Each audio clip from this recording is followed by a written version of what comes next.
ablacığım, iyi günler. Trakya'nın en iyi elektrik şirketini tercih ettiğiniz için sizlere öncelikle çok teşekkür ediyorum.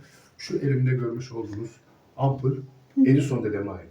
Edison dedem büyük dedeme, büyük dedem ortanca dedeme, ortanca dedem ise küçük dedeme vermiş.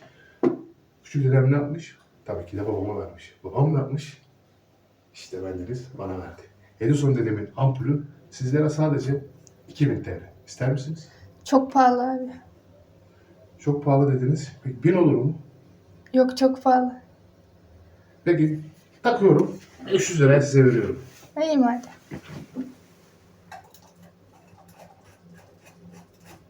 İşte.